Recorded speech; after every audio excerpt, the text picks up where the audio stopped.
자, 안녕하세요. 이행래입니다. 오늘은 2022년 대비 교사 임용 합격 설명회를 이제 시작하도록 하겠습니다. 코로나 때문에 이제 직접 여러분들하고 이렇게 대면 수업을 하지 못하게 됐는데, 여러 가지 이제 안전장치를 했고, 촬영자하고 거리가 떨어져 있고, 그 다음에 이제 내 말이 정확하게 전달되기 위해서 마스크를 빼고 이렇게 이제 수업을 진행하도록 할게요. 자. 이제 2022년 대비 이제 우리가 합격 설명회를 이제 하려고 하는데, 이 수업 내용에서는 이 시간에는 이제 우리가 작년 기출문제 풀이는 따로 하지 않겠습니다. 작년 기출문제 풀이는 유튜브를 통해서 여러분들한테 이제 설명을 하도록 하고요. 오늘은 이제 작년에 나왔던 것, 2017년부터 2021년까지 어떤 형식으로 어떤 문제들이 출제됐었는지에 대한 관련된 내용들을 이제 설명을 해보고, 이제 그것에 관련된 것들을 분석하고, 그 다음에 앞으로 우리가 어떻게 이제 공부해야 될 것인가, 이런 것들로 우리가 수업을 진행하도록 하겠습니다. 자, 먼저 이제 교사 임용 시험에 대해서 간략하게 이제 얘기를 하면요. 교사 임용 시험은 이제 2020년도부터는 어떤 문제가 이제 제시가 되냐면, 논술형에 대한 문제가 이제 사라지게 되고요. 전체적인 것으로는 이제 크게 두 가지, 교육학과 전공 둘로 이제 시험을 보게 됩니다. 그 다음에 1교시에서는 교육학을 보게 되는데, 이제 1교시에서는 교육학 논술형으로 시험을 보고요. 한문항 배점은 20점이 되겠습니다. 그 다음에 2교시, 3교시 각각 이제 90분씩 전공이 이제 보게 되는데, 기입형과 서술형으로 구성되어 있고요. 기입형은 이제 2점이 되겠죠. 2점이 되는 거고, 서술형은 각 문항당 4점이 되는 겁니다. 그래서 1교시에는 2교시에는 4문항, 8문항 해서 총 40점이 출제가 돼 있고, 그 다음에 3교시에서도 마찬가지로 기입형은 2문항, 서술형은 9문항에서 40점, 그래서 합이 80점, 그 다음에 교육학 과정에서는 100점 만점으로 이렇게 이제 구성되어 있습니다.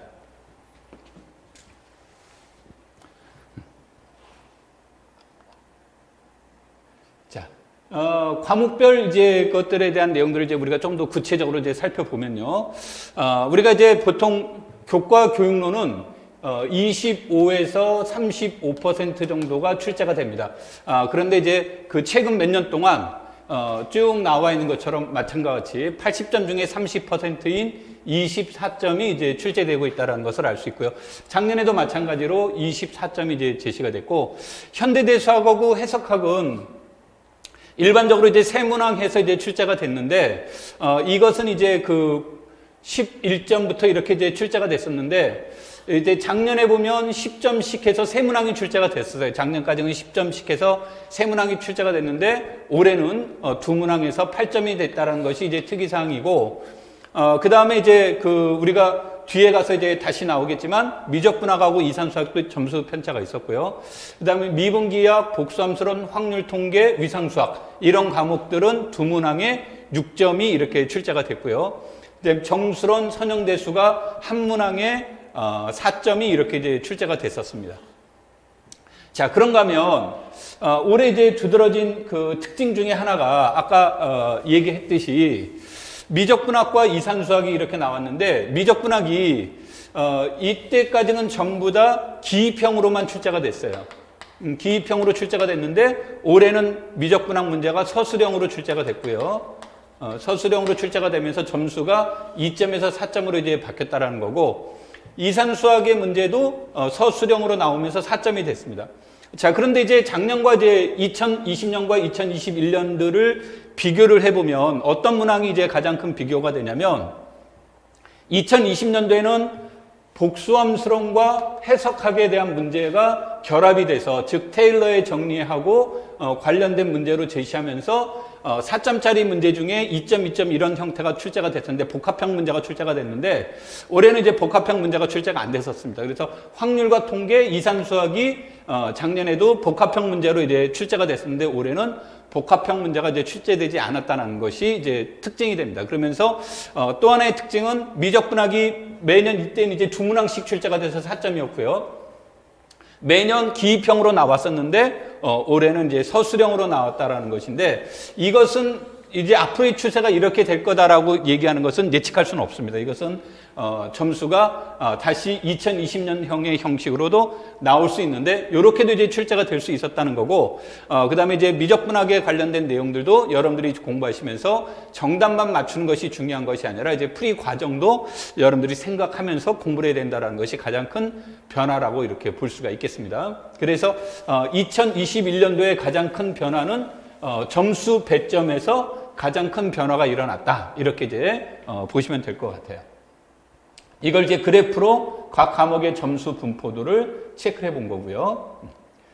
자, 그 다음에 이제 문항수를 보시면, 이게 이제 지금, 과목별 문항수인데, 문항수는 이제 기본적으로는 2020, 2021년도는 전부 다 23문항입니다. 23문항인데, 여기다 괄호 열고 25문항이라고 이제 얘기한 이유는 앞에서 말한 것처럼 복수함수론과 해석학의 복합형 문제는 이제 한 문항이었는데 세부적으로는 해석학 하나, 복수함수론 하나 그래서 따로따로 이제 계산을 한 거고 확률과 통계, 이산수학의 문제도 실제로는 한 문제가 출제가 됐는데 확률 통계 2점, 이산수학 2점 이런 식으로 해서 두 문항으로 이렇게 세부적으로 나눌 수 있다 그래서 괄호 열고 25문항이라고 얘기했습니다. 근데 전체 그림은 23문항이라는 데는 이제 변함이 없고요. 그 다음에 이제 가장 큰 것은 실해석학하고 현대대수학이 세 문항에서 이제 두 문항으로 이제 바뀌었다는 건데, 여기에서 이제 보시다시피, 요런 것들이 이제 차이가 뭐가 있냐면, 이때 이제 미적분학의 문제가 두 문항, 해석학이 두 문항 이렇게 이제 나왔죠. 그래서 총점에서는 변함이 없었습니다. 총점에서는 변함이 없었는데 세부적으로 문제가 두 문항 또는 세 문항 이렇게 출제가 됐다는 거고 이게 앞으로 두 문항이다라는 것보다는 최소 이제 두 문항, 최대 세 문항 이렇게 생각하시는 게 더 좋을 것 같습니다. 그 다음에 여기에도 가장 크다란 차이가 있는데 이때는 이것이 기입형의 문제였고 그 다음에 올해는 서술형 문제로 출제됐다는 것이 이제 큰 차이가 있겠죠. 그 다음에 이때는 이산수학은 독립적인 문제가 아니라 확률 통계와 연계시켰던 서술형 문제로 나왔다면 올해는 이제 독립적으로 서술형 문제가 이제 출제가 됐다 이렇게 이제 보면 되겠습니다.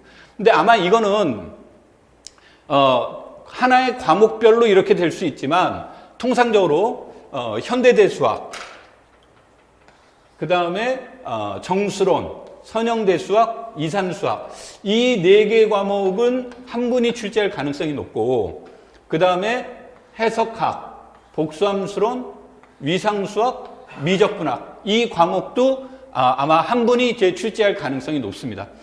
그래서 이 가능성이 높다라고 얘기하는 것은 이 부분들은 아마 개별적인 점수에서 약간의 차이는 있을 수 있으나 전체적인 데서의 점수 차이는 없을 것이고 그 다음에 이제 지금까지 얘기로는 확률 통계, 미분기와 같은 경우는 이제 상황에 따라 출제위원이 그 해석학 쪽의 영역에서 출제하셨던 분이 미분기를 같이 낼 수도 있고 그 다음에 대수 출제하셨던 분이 확률과 통계 또는 교과경론 출제하신 분들이 출제할 수도 있습니다. 그래서 그런 것에 따라서 약간의 변화는 있을 수 있다. 그렇지만 앞에서 말한 것처럼 큰 그림상에서는 변함이 없다. 이렇게 이제 보시면 되겠고 여러분들이 여기서 공부하시면서 이거는 이제 공부하는 학습 방법과도 연관되어 있기 때문에 미적분학 문제가 서술형으로도 출제가 됐다라는데 여러분들이 관심을 갖고 봐야 되겠습니다.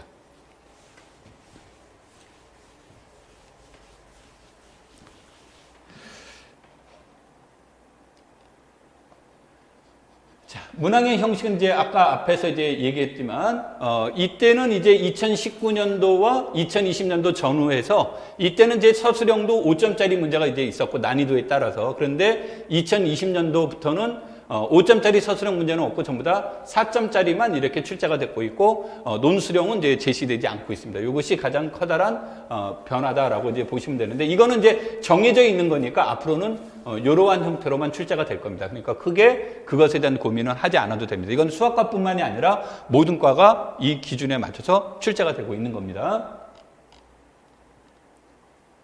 자, 그 다음에 이제 여기에서는 각 문항 형식, 그러니까 기입형이냐 서술형에 따라서 어떤 것들이 출제가 됐는가라고 이제 살펴보면 되겠는데, 우리가 이제 2020년도를 이제 기준으로 이렇게 이제 살펴보면, 2020년도에는 5개 과목, 6문항이 이제 출제가 됐는데, 여기서 이제 변하지 않는 것들은 교과교육론이 A형에서 기입형 하나, B형에서 기입형 하나, 그래서 각 2문항이 이렇게 출제가 됐어요.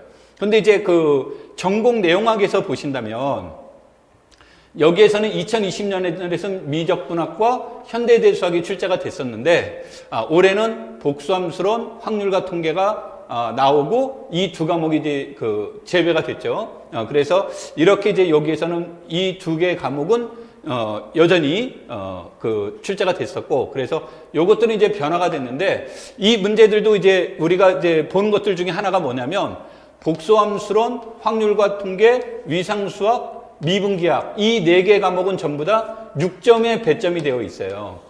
6점이 이제 배점이 되어 있는데, 이때는 이렇게 나오고, 이때 당시에는 2020년도에는 앞에서 말한 것처럼 확률과 통계가 이산수학과 연계시켜서 서술형 문제로 나오면서 그 서술형 하나 안에 2점, 2점짜리 문제가 나왔다는 거고, 복수함수론도 해석하기의 문제와 그 연계가 되고 나왔었기 때문에 이때는 이제 안 나왔었는데, 올해는 이렇게 2점짜리 문제와 4점짜리 문제로 이렇게 따로따로 이제 출제가 됐다는 거예요. 그래서 그러한 점에서 이제 차이점이 있는데, 이러한 것들은 절대적 기준이 아니니까, 앞에서도 얘기하지만 절대적 기준이 아니니까 이런 것들이 이제 출제가 됐다라는 것을 여러분들이 생각하시면 되겠습니다.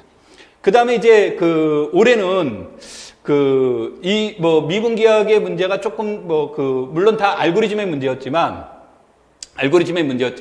대체로 계산 문제보다는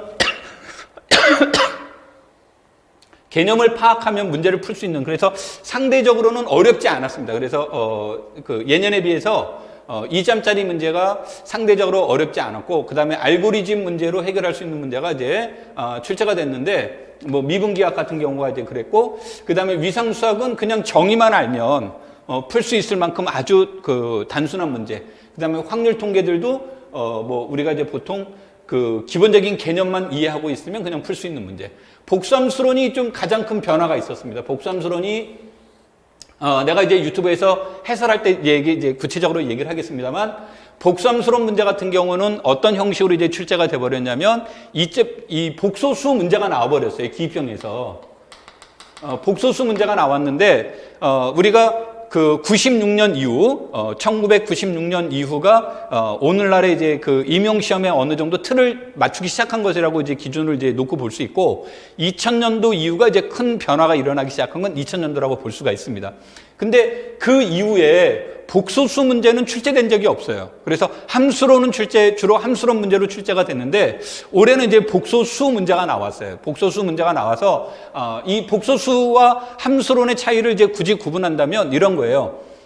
우리가 그 고등학교에서 다룰 수 있는 수준의 문제로 보는 것을 이제 복소수라는 관점에서, 수의 관점에서 이제 접근한 거고, 그 다음에 이제 해석학적 입장에서 접근하는 내용들을 함수론이라는 이름으로 이렇게 표현을 한 겁니다. 그래서 그런 쪽에서 본다면 이제 복소수 문제가 출제가 됐다. 그래서 조금 이제 이것도 난이도가 쉬웠고, 난이도가 쉬웠습니다. 그래서 난이도가 좀 비교적 쉬운 문제로 나왔고, 그 다음에 이제 교과교육론은 이게 계속 진행이 될지 어떨지는 모르겠습니다만, 이 문제 중에 이제 하나는 순서를 정하는 문제가 2020년도에도 한번 나왔고 2021년도에도 나왔고, 그러면서 순서와 관련된 내용들을 얘기를 했다는 겁니다. 그래서 이 문제들은 뭐 그 새로운 문제는 아니었어요. 새로운 문제는 아니었다는 얘기는 이전에 나왔던 문제들이 똑같이 나왔는데 기존하고 다른 점이 있다면 순서를 물어봤다라는 점에서 차이점이 있는 겁니다. 그래서 여러분들이 교과교육론 같은 경우에 기존에 나왔던 기출문제들을 많이 살펴보는 것이 아주 많은 공부하는 데 도움이 될 겁니다. 순서 문제와 연계돼서요.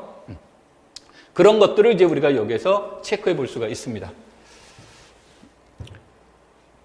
그 다음에 이제 혹시 이제 올해 이제 4학년 올라올 예정이신 분들, 올해 처음 시험 볼 분들한테 점수의 기준은 어디에 있습니까? 라고 이렇게 이제 물어볼 수가 있는데, 점수의 기준은 특별한 거는 없는데 뭐를 기준으로 삼냐면, 이 문제를 임용을 이제 제시하면서 각 대학의 커리큘럼을 다 조사를 했어요. 그래서 각 대학의 커리큘럼을 조사하면서 전공 필수와 전공 선택 과목을 하고 학점, 몇 학기, 몇 학점 이런 식을 다 조사를 해서 거기에 맞게끔 해서 점수가 배점이 된 겁니다. 그래서 뭐 현대대 수학이 주요 과목이라는 말도 이제 의미가 있겠지만 현대대 수학이 보통 이제 3학점 9학기 또는 3학점 12학기 뭐 이렇게 말을 잘못했습니다. 9학점 3학기 또는 12학점 4학기가 이제 보통이고 해석학도 학교에 따라 다르지만 대체적으로 9학점 내지 12학점으로 이렇게 구성되어 있는 경우가 많기 때문에 이제 거기에서 이제 그만큼 비중이 높다라고 이제 보시면 되겠습니다. 자, 그다음에 이제 서술형 문항은 2020년도와 비교를 해서 본다면 앞에서 말했듯이 2020년도에서는 이산 수학하고 확률 통계 이거를 보시면 이때 당시에는 확률 통계가 서술형 두 문항이 나왔는데 이 두 문항 중에 한 문항은 순수한 확률 통계의 문제가 나온 거고요. 한 문항은 이산 수학과 확률 통계가 결합돼서 나온 겁니다. 그래서 이때도 이것은 서술형이었지만 2점짜리 서술형이었다 이렇게 이제 보시면 되고요. 이때 확률 통계는 2점짜리와 4점짜리로 이렇게 나왔던 문제다라고 이제 보시면 되겠고 해석학도 4점짜리 서술형이 두 문항이 출제가 됐고 그 다음에 복수함수론과 연계된 문제가 2점짜리가 나왔고 복수함수론도 이제 여기서 두 문제라고 이렇게 나왔죠. 4점짜리 문제와 2점짜리 확률 통계도 여기에서 이때 두 문항이 출제가 됐었습니다. 그래서 이렇게 나오다 보니까 10개의 과목이 이제 출제가 됐었고요. 올해는 가장 큰 차이는 뭐 이산 수학이 독립적으로 나왔습니다도 얘기하지만 가장 큰 것은 미적분학의 문제가 하나가 더 추가가 됐다는 얘기예요. 그래서 11개 과목이 이제 출제가 됐습니다. 11개 과목이 출제가 됐고요. 교과교육론은 뭐 5개 문항, 아까 이제 기입형까지 따지면 7개 문항이 되겠죠. 그와 같은 형태로 제시가 됐었습니다. 그래서 여러분들이 이런 것들을 이제 우리가 살펴보려고 하는 것은 아무래도 이제 점수라고 하는 것은 시험에서는 많이 문제 푸는 것도 중요하겠지만 점수가 더 중요하죠. 그래서 여러분들이 공부하실 때 어떤 과목에 집중해서 공부할 것인가 그런데 참고하라고 이런 내용들을 얘기를 한 겁니다. 그래서 전반적으로 이와 같은 과목들이 출제가 됐구나 이렇게 이제 보시면 되는데요.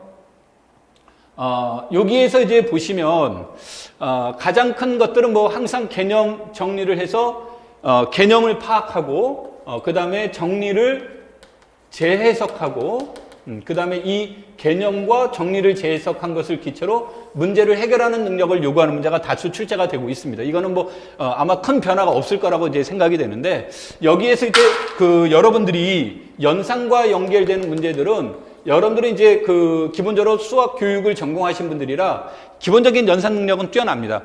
이게 아주 복잡한 문제를 가지고 여러분들에게 연산 능력을 요구하는 문제는 거의 없다고 보시면 돼요. 거의 없다고 보시면 되겠고 개념 파악과 그 다음에 정리를 재해석하는 거고 그 다음에 이제 물론 시험이라는 거니까 속도도 중요하겠습니다만 그래서 연산은 그렇게 중요하지 않다라고 이제 보시면 되겠고요. 자, 가장 큰 특징은 2020년과 2021년 문제는 앞에서 이제 계속 얘기했던 것과 같이 여기에서는 해석학과 현대대 수학이 2개 과목으로 2개 문제로 과목이 아니라 해석학 등 2개 과목이 10점에서 8점으로 이제 변화됐다는 것이 가장 큰 특징이고요. 이산 수학과 미적분학이 2점에서 4점으로 변화됐다는 것이 2021년도에 가장 두드러진 특징이다. 이렇게 보시면 될 것 같습니다.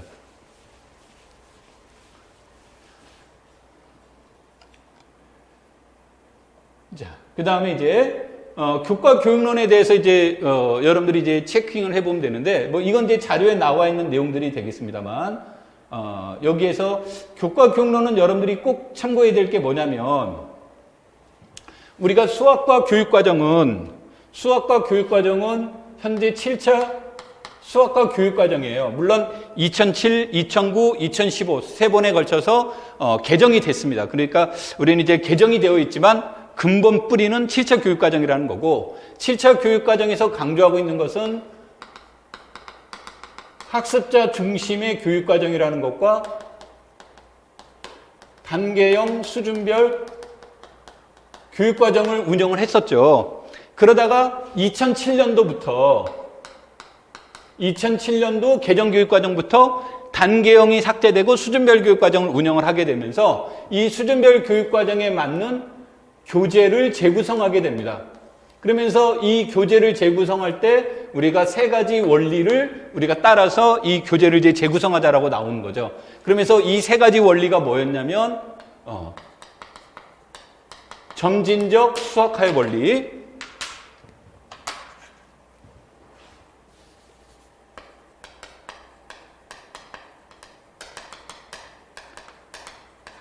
그 다음에 하나가 역사 발생적 원리, 그 다음에 또 하나가 구성주의 원리예요. 이 세 가지 원리에 의해서 교재가 재구성이 되는데, 이때 이 구성주의는 무엇이라는 것을 강조를 하냐면 우리가 겉에 드러난 형식은 구성주의지만 내용적으로 본다면 사회적 구성주의에 이제 영향을 받는다라고 제시가 되어 있습니다. 그러면은 이 둘을 자세히 보시면 이 둘의 이론은 누구의 이론과 관련되어 있습니까? 프로이덴탈의 이론인 거죠. 그리고 프로이덴탈의 핵심적인 이론은 무엇의 문제예요? 수학화 문제고. 그래서 내가 이 얘기를 먼저 한 이유는 여러분들이 이 2017년부터 2021년 문제를 꾸준히 보시면 항상 나오는 것 중에 하나가 무엇의 문제냐면 수학사와 관련된 문제가 거의 매년 이제 출제되고 있다라고 보시면 되는 겁니다. 수학화와 관련된 내용들이요. 이런 것들이 이제 거의 매년 출제되고 있고, 그러면서 또 하나는 이제 최근 들어서 강조되고 있는 것들 중에 하나는 비고츠키의 이론이 출제 빈도수가 높아지고 있습니다. 그래서 비고츠키의 이제 비계 설정, 대부분의 문제가 다 비계 설정과 관련되어 있는 문제다, 이렇게 이제 보시면 되겠고요. 그래서 이러한 것들이 나오고, 이제 좀 특징적으로 본다면 수학 교육 심리학의 측면에서 본다면 유독이 DNS의 이론이 출제가 많이 됩니다. 물론 이제 피아제는 얘기할 것도 없겠지만, 그래서 DNS의 이론들이 굉장히 이제 다수 출제가 되고 있다는 것을 여러분들이 이제 체킹을 하시면 되겠습니다. 그래서 이때 그런 것들의 이러한 관점에서 이제 보시면 되겠는데, 하나는 우리가 2015 개정교육과정으로 다시 넘어가서 보시면, 아까 이제 우리 수학과는 7차라고 그랬죠. 그러면서 이제 2015 개정교육과정 이후에 이것이 실제로 학교 수학에서 반영되기 시작한 것은 2018년 이후죠. 그러니까 교사임용 시험에서 본다면 2019부터 반영됐다라고 보는 겁니다. 그러면 2019부터 이제 반영되게 된 것이 2015 개정교육과정을 보는 거죠. 그래서 이 개정교육과정에 관련된 문제들이 계속 출제가 되고 있습니다. 계속 출제가 되고 있는데, 여기 이전에는 반영 전이고 이때는 반영된 이후의 내용이에요.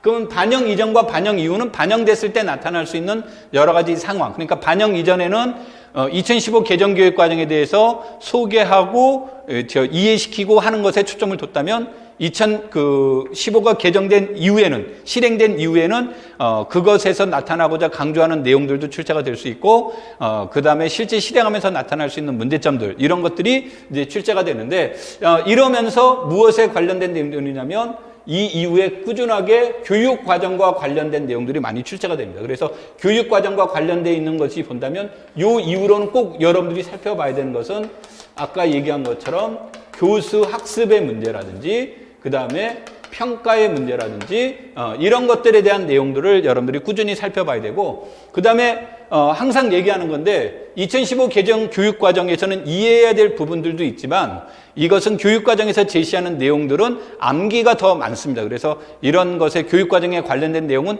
이런 것까지는 출제될 수 있을까요? 라고 생각하시면 안 된다는 거예요. 그 이유는 거기서 제시되어 있는 내용과 이게 일곱문항이 나오는 거예요. 기평부터 서술형까지 쭉 해서. 그러다 보면 뭐가 되는 거냐면 출제의 한계라는 것이 있습니다. 이게 몇 년 쌓여버리면 이제 출제 한계가 있는 거기 때문에 이러한 문제들에 관련된 내용들은 여러분들이 다 살펴보는 것이 좋고, 그 다음에 이 특히 평가와 관련되어 있는 내용들을 여러분들이 공부하실 때는 교육과정에서 제시하는 그 평가 방향, 그 다음에 그 평가상 유의사항 같은 경우들도 이제 체크를 해봐야 되겠지만, 또 하나 좋은 것들 중에 하나는 뭐냐면 교사용 지도서를 보시면 그 뒤에 가서, 교사용 지도서의 뒤에 가서 보면 연습 문제에 관한 평가에 대한 내용들이 이렇게 모든 문제가 아니지만 띄엄띄엄 이렇게 나와 있어요. 그러면서 이때 우리가 이제 그 서술형에 대한 채점 방법, 뭐 이런 것들, 분석적 점수와 추천 방법 같은 관련된 내용들이 자세하게 이렇게 소개되어 있는 내용들이 많습니다. 그래서 그런 것과 여러분들이 연계시키면서 공부를 해주는 게 좋습니다. 이때 우리가 이 내용을 이제 다시 조금 더 살펴보면 2021년도에 나타난 아주 두드러진 특징이 있어요. 이 두드러진 특징이 뭐냐면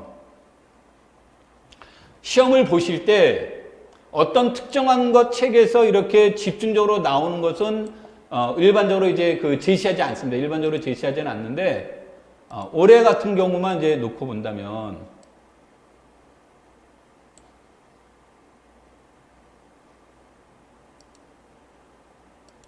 올해 같은 경우를 보시면 이제 뭐가 나와 있냐면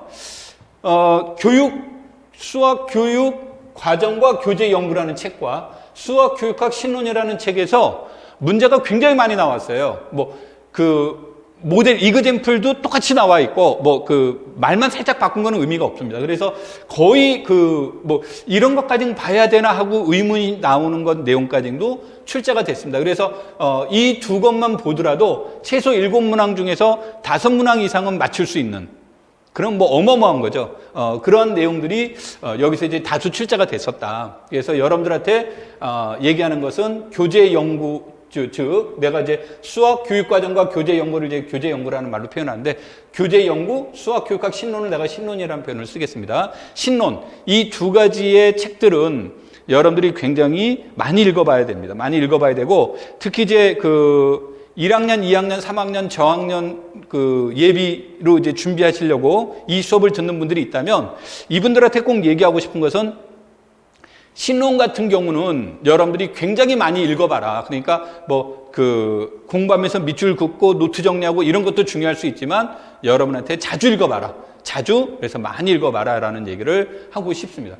그래서 이러한 것 등에서 이제 출제가 됐다라는 것이 예년에 비해서 예년에도 항상 여기에서도 이제 보시면 이게 2020년 내용이면 교재 연구에서 다수 출제되었다. 이렇게 이제 나왔죠. 근데 2019, 2020, 2021 이 책에서 수학 교육과정과 교재 연구, 수학 교육과 신론에서 다수 출제된 건 맞습니다. 다수 출제된 건 맞는데 올해 유난히 많이 출제가 됐었습니다. 올해 유난히 많이 출제가 됐었고 그래서 아마 이것은 단발성이보다는 아마 계속 연속성이 될 가능성이 높습니다. 그래서 여러분들이 이 책들은 반드시 필독서입니다. 그러니까 필독서고 한 번, 두 번 공부했다고 되는 게 아니라 여러 번 공부를 하셔야 됩니다. 그래서 이 내용들은 여러분들한테 참고하면서 보시면 좋겠습니다.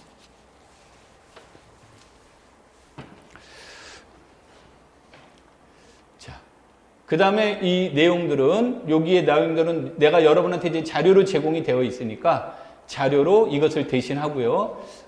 실질적으로는 이것보다 좀 더 구체적인 내용으로 들어가서 우리가 시험 문제들이 이제 어떻게 됐는지를 이제 보도록 한데 여기서는 간단하게 소개하는 형식으로만 얘기를 하겠습니다. 자, 대수학은 이제 앞에서 말한 것처럼 현대대수학, 선형대수학, 정수론, 이산수학을 얘기를 했고요. 그 다음에 이제 기입형의 문제는 주로 2017, 2018, 2019, 2020, 2021 이렇게 이제 보시면 여기 2021이 이제 빠져져 있습니다만 2021 이렇게 이제 보시면 여기에서는 기입형에서는 올해는 출제가 되지 않았습니다. 올해는 이상하게 한 문제도 안 나왔는데 통상적으로 군에 대한 문제들이 이제 나오는 것들은 군과 관련된 문제들이 많이 나옵니다. 그래서 2019년도에는 조금 예외적으로 잉여환 문제가 나왔지만 군의 문제가 다수 출제가 됐는데 꼭 거짓말같이 2017년, 2018년, 2017년, 2018년, 2020년, 2021년 직적에 대해서 나왔어요. 그리고 이때 이제 직적과 군의 직적과 관련된 문제들이 나왔는데 위수 문제, 그 다음에 부분군의 문제 이런 것들이 이제 출제가 많이 됐습니다. 그런데 이런 내용들을 이제 그냥 조금 더 폭넓게 얘기하면 이제 구조적 관점에서 이제 출제가 많이 됐다 이렇게 이제 보시면 되겠고요. 그 다음에 이산수학은 다양하게 출제가 됐습니다. 이산수학은 다양하게 출제가 됐기 때문에 여러분들이 골고루 다 봐야 됩니다. 그 다음에 서술형에서 이제 보시면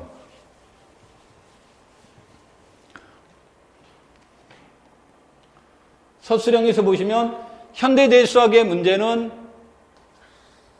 갈로하군, 갈로합 확대체, 갈로하군, 갈로합 확대체, 단순 확대체, 갈로하군과 기하학다항식 이런 문제들이 나왔고 갈로하군 확대 이것이 나왔고 올해는 분해체의 문제가 나왔습니다. 이 유한체 문제는 분해 구조와 연관돼서 나왔던 거고요. 이 내용은 내가 이제 이것을 이제 제시한 것은 교사명 시험에서 세 문제가 나온다면 군환체 그래서 군에서 2점 내지 4점, 환에서 2점 내지 4점, 체에서 4점 이런 식으로 이제 매년 출제가 됐었는데 올해도 이제 역시 똑같은 형태가 된다면 좀 차이점이 있다면 갈로합 확대체가 여기에서는 이렇게 이제 상대적으로 안 나온 거죠. 갈로합 확대체가 상대적으로 안 나오기는 했지만 기본적으로 분해체라고 하는 것과 갈로합 확대체 문제는 직접적으로 연결이 되는 겁니다. 그래서 그런 것들을 이제 볼 수 있고 여기서 이제 작도 문제라는 것이 이렇게 물음표를 쳐놨습니다.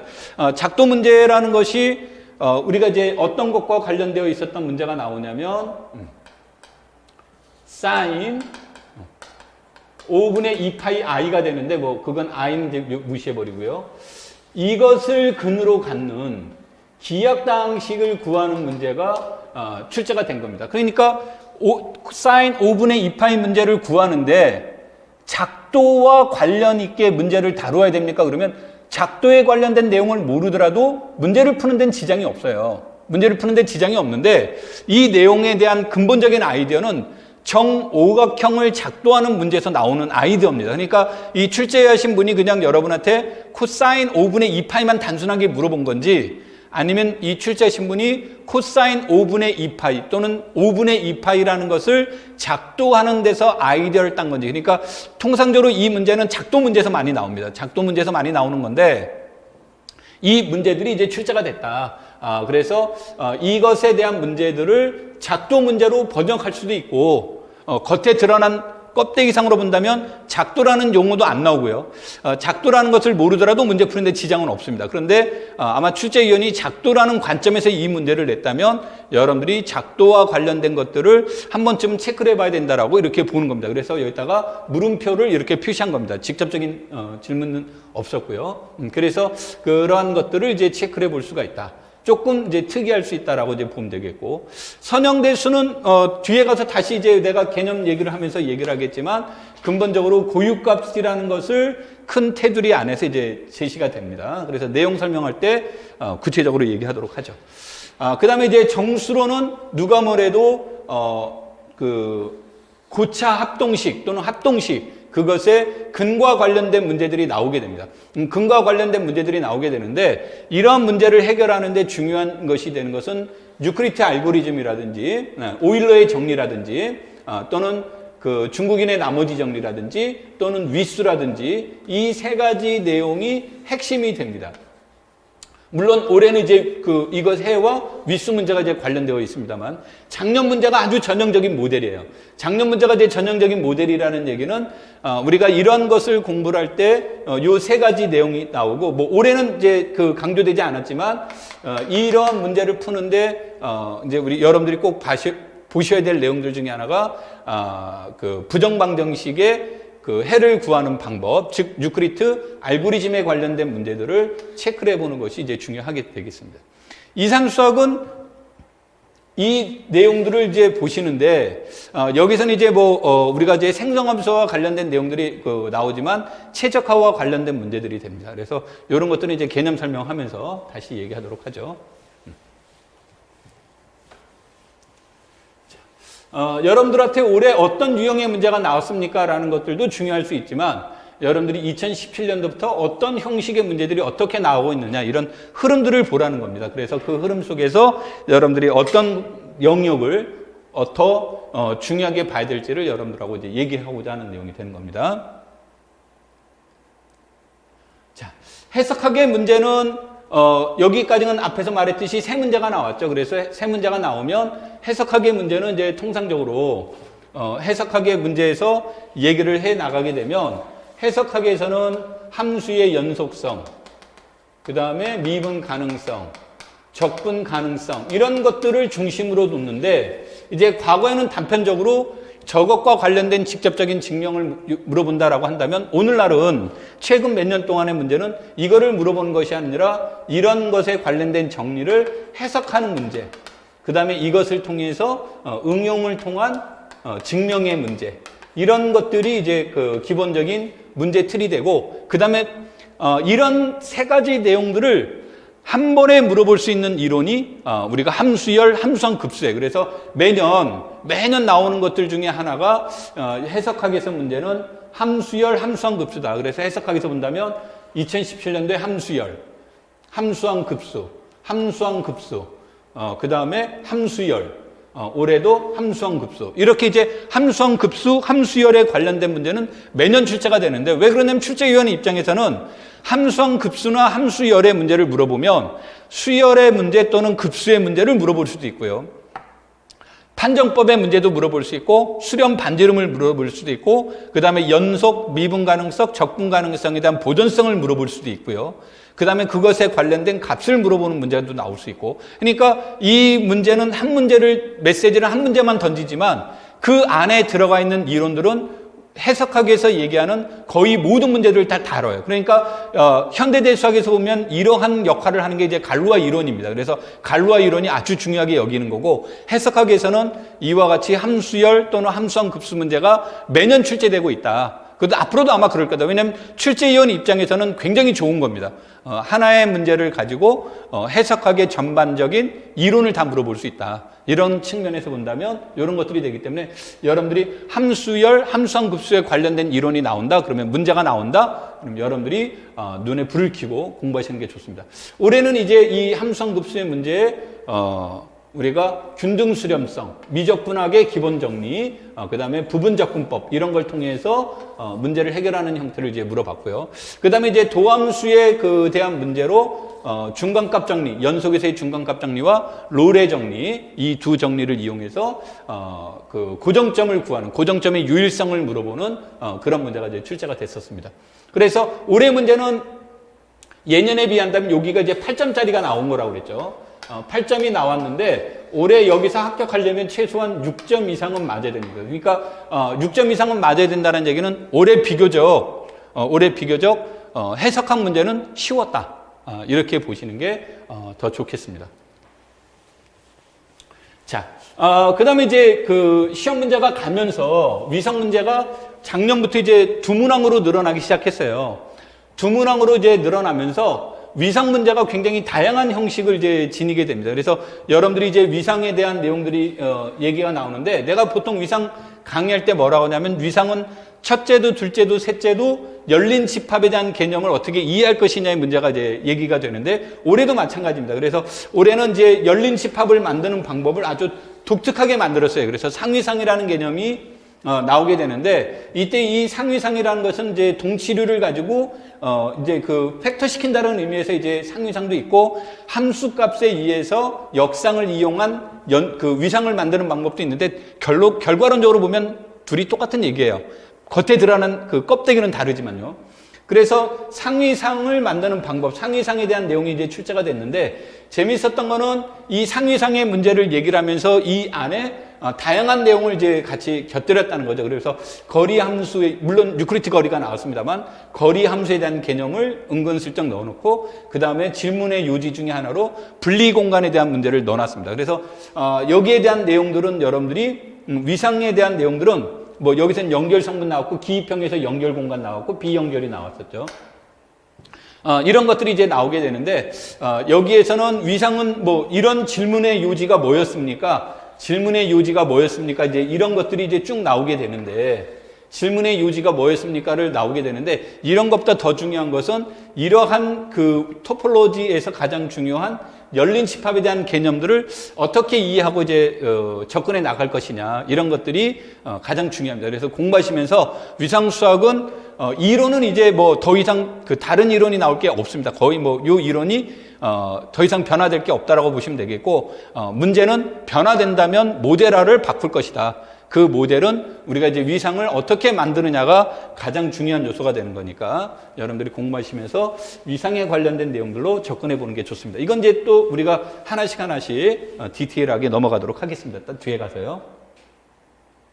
자, 그 다음에 이제 복수함수로는, 우리가 크게 이제 네 가지를 물어보는데, 대표적으로 이제 물어보는 것이, 복소 적분에 관련된 문제들, 이런 것들이 이제 뭐 핵심적인 내용이 되겠습니다. 자, 미분기화와 확률 통계는, 거의 뭐 이 최근에 들어서, 2020년, 2021년, 뭐 이런 형태들도 있지만, 가끔씩 개념을 물어보는 문제가 나오게 되는데, 개념을 물어보는 문제가 가끔 나오게 되는데, 대체로 최근에 나타나는 것은 이제 알고리즘의 문제가 됩니다. 그래서, 그 개념은 되게 어려워도 알고리즘은 약간의 암기를 요구하는 거기 때문에 상대적으로 그렇게 덜 어렵지는 않습니다.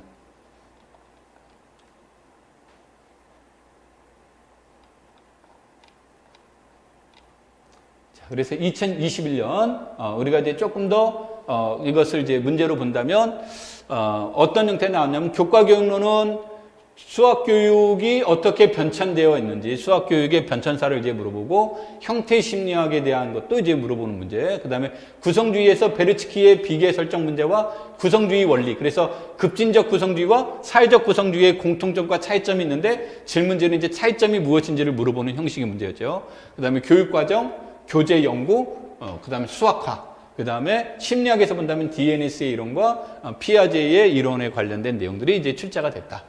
이렇게 이제 보시면 되겠고요. 아마 이 내용에서 요 디테일하면은 약간의 차이가 나올 수는 있지만 큰 그림 안에서 올해는 조금 차이점이 있다면 라카토스 얘기가 이제 시험에 안 나왔었는데 뭐 라카토스 얘기 같은 경우는 여러분들 늘 관심을 가져야 되겠고요.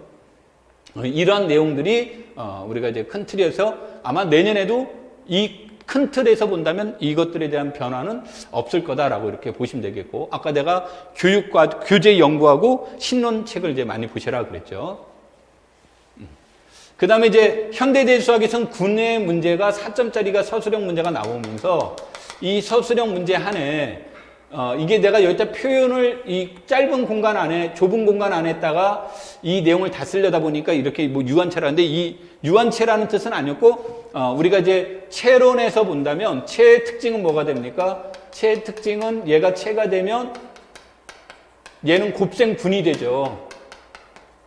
곱셈분이 되는데, 이것이 얘가 만약에 유한이다라고 한다면 이 체론의 가장 큰 특징은 H는 항상 무슨 군이라는 얘기예요? 순환군이라는 거죠. 그래서 이것의 문제가 순환군의 문제인지를 압니까? 하고 이제 물어보는 게 시작에 대한 문제예요. 그러면서 직적에서의 윗수를 이제 물어보는 문제, 뭐 부분군의 개수를 물어보는 문제, 이런 형식의 이제 문제가 출제가 되면서 군의 직적을 빌려와서 윗수와 관련된 문제, 그 다음에 유한체에서 순환군에서 부분군 윗수를 구하는 알고리즘의 문제, 이런 것들을 굉장히 다양하게 물어본 거예요. 그래서 문제는 4점짜리 하나지만 질문은 최소 4가지 이상이 들어간 내용이고요. 체론의 문제에서는 이제 분해체를 기준으로 문제를 나누면서 이때 이제 중간체 문제가 나온 거죠. 중간체 문제가 채취가 되고, 그 다음에 기하당식의 문제, 그 다음에 작도 문제, 이것도 아까도 얘기했듯이 해석에 따라 이제 달라질 수 있다 그랬죠. 그 다음에 함수형 급수의 문제는 균등수렴성의 문제가 나오면서 이 균등수렴성에는 바이에르슈트라스의 판정법의 문제, 그 다음에 이제 아까도 말한 적분을 이용하는 문제, 그러면서 이 안에는 테일러 급수 문제가 같이 들어가 있습니다. 내용적으로 이제 나중에 기출문제 해설할 때 이제 다시 얘기하도록 하죠. 그 다음에 이제 도함수 문제를 해결하기 위해서 중간값 정리의 문제와 롤의 정리의 문제, 즉 중간값 정리는 해의 존재성이죠. 해의 존재성에 대한 그 문제와 연관되어 있는 거고요. 롤의 정리는 이제 유일성의 문제와 연결이 되어 있습니다. 그래서 유일하게 존재함을 모여놨을 때 존재성의 중간값 정리를 통해서 존재성을 물어보고 롤의 정리를 통해서 유일성을 물어보는 이제 그런 문제가 나왔습니다. 그 다음에 중적분은 이제 우리가 적분에서는 중적분 문제가 나오면 크게 이제 4가지를 이제 물어보는데, 하나는 이제 반복 적분, 반복해서 적분하는 문제가 나올 수 있고, 하나는 피피니의 정리를 이용을 해서 적분 순서를 바꾸는 문제, 그 다음에 하나는 치환을 통해서 바꾸는 문제, 적분을 해주는 문제, 그 다음에 하나는 적분 영역과 관련되어 있는 문제라고 한다면, 올해는 이제 적분 영역과 관련된 문제들이 출제가 됐다라고 이렇게 보시면 되겠습니다. 지금 내가 말한 내용들은 뭐 매년 그 틀에서 벗어나지 않습니다. 그 다음에 뭐 앞에서 했던 내용들이 이제 이런 것들이 출제가 됐었어요. 자, 그래서 요 문제들에 대한 이제 그 보시면 선형대 수학이라는 것은 이러한 내용들이 이제 나오게 되는데 요것들 얘기를 하면 굉장히 수업 내용이 길어지기 때문에 요것들은 여러분들에게 자료로 대신하도록 하고요. 그 다음에 이런 것들을 이제 우리가 어떻게 학습할 것인가 이런 것들을 보면서 여기에서 나와 있는 내가 여기는 이제 구체적인 숫자로 제시를 했습니다만 여기서 나와 있는 이러한 내용들을 앞으로 이제 학습 방법은 어떻게 할 것이냐를 통해서 얘기하도록 하겠습니다. 자, 조금만 쉬었다 시작하죠.